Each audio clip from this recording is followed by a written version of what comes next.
16절에서 17절까지 보겠습니다. 16절에서 17절요.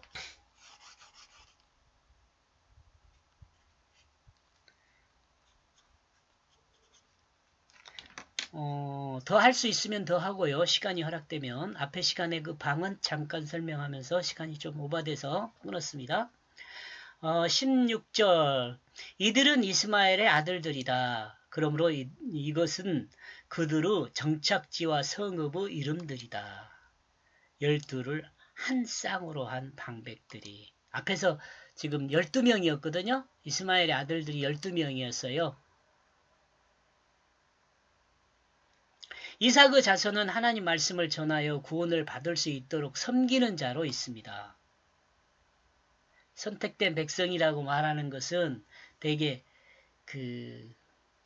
하나님 나라의 백성으로 이렇게 이야기를 할 수도 있지만 하나님 말씀을 증거하는 자료로 사용될 수 있도록 선택된 자들 이렇게도 생각해 볼 수 있어요.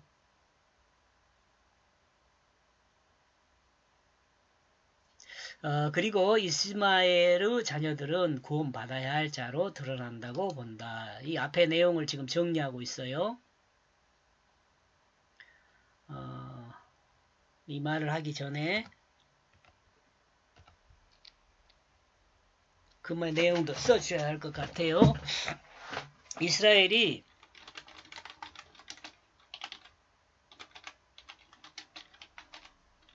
백성인 것은 이들의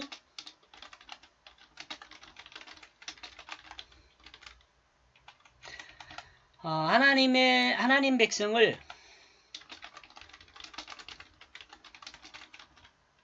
위한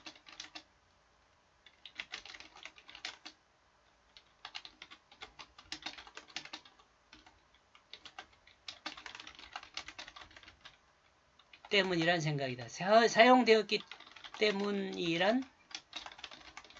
자, 이것은 제 생각입니다.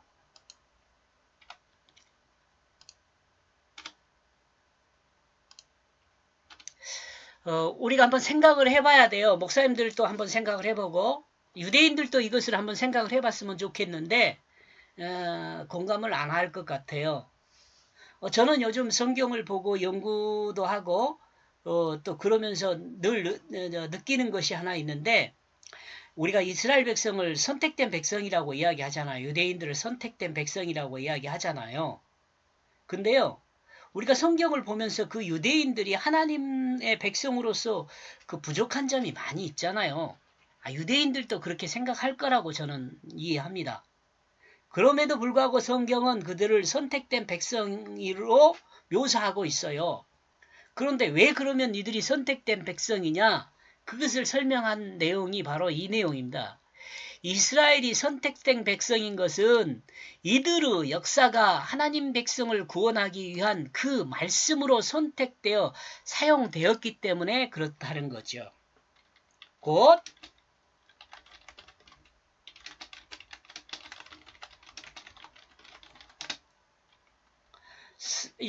성경으로 기록되었기 때문에 그래요. 이들의 역사가.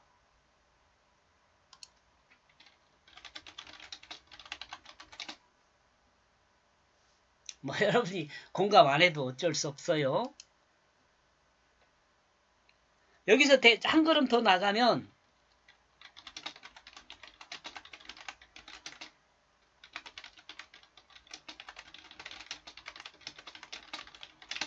신약에서 바울이 하나님의 종이라고 표현하고 하나님의 종이라고 성경이 증가하는 것은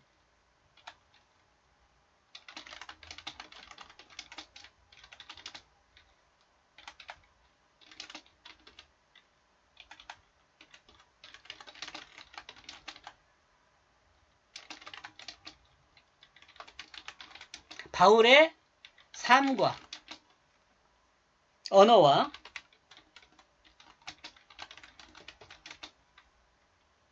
신앙이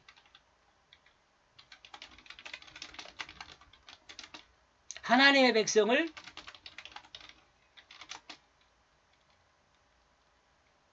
필요한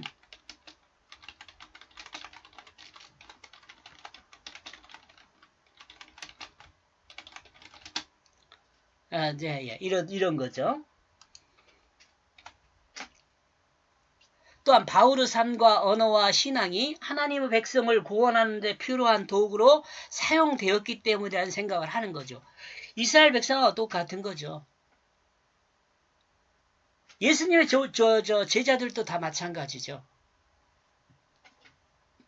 예수님의 제자들의 삶을 잘 살펴보세요. 그러면 여러분 예수님 제자들보다 누가 더 중요해요? 나와 여러분이 더 중요해요. 나와 여러분이 구원받는 게 더 중요하다니까. 나와 여러분이 하나님 말씀으로 새 생명이 되는 게 더 중요해요. 성경은 그걸 말하고 있어요.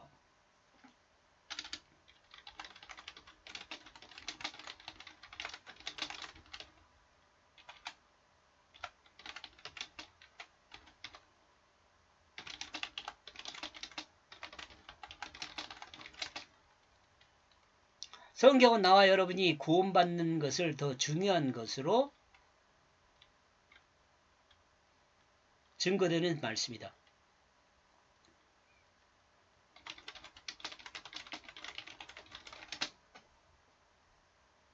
여러분 이거 공감해야 합니다. 제가 어제 녹음한 것 중에 그런 말 한 것 같은데 하나님은 나만 사랑한다니까. 하나님이 나만 사랑한다고 했을 때 그 말은 뭐냐면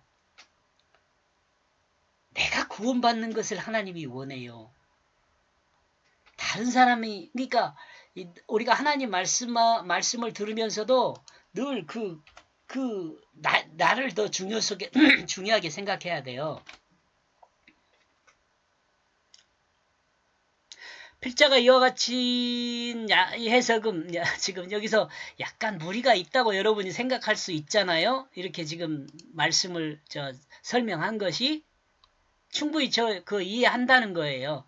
필자와 이와 같은 해석은 약간의 무리가 있는 해석이라 할 수 있습니다. 인정합니다.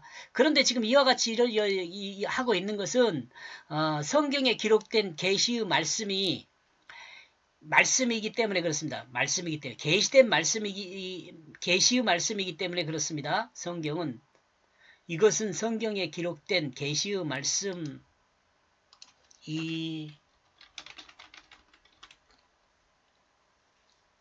이름만 기록된 걸 말하는 거예요.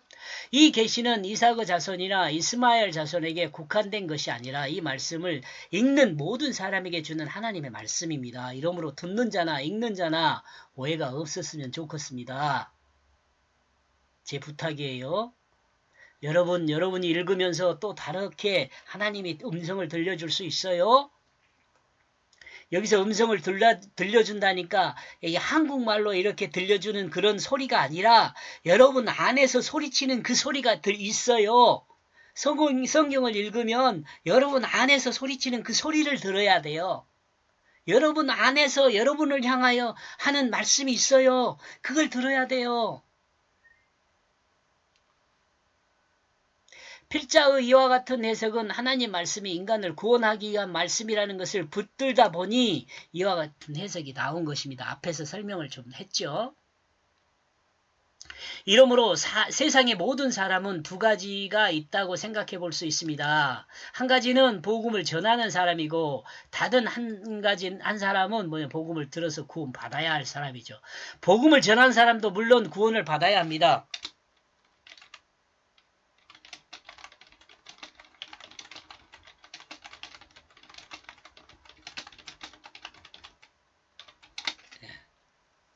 물론 사투리인가요? 이스마엘의 아들이 12이지만 이는 12를 말하기 위함이 아니라 하나를 말하기 위함이라고 생각합니다.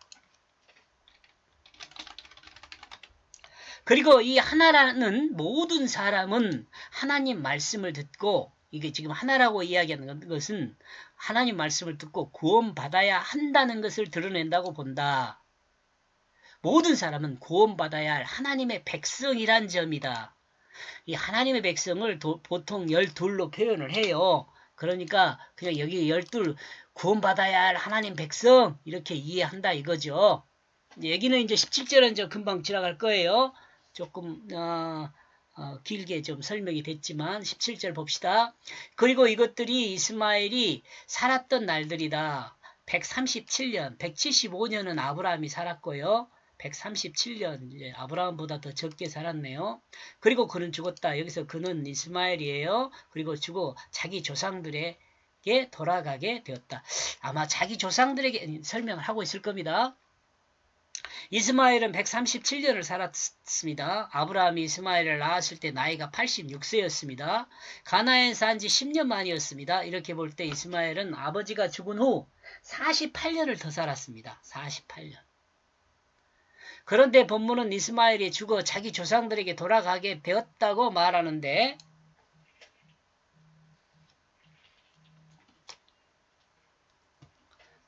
전화가 왔는데 잠깐 제가 정리를 이따가 전화를 다시 해야 할 것 같아요.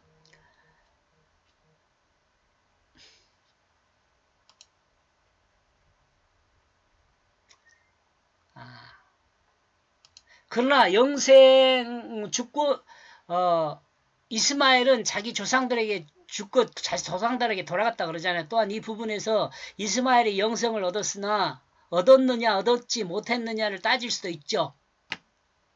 무덤에 장사되었는데 아마 이것은 아브라함의 무덤에 장사 같이 되었을 걸로 생각을 합니다.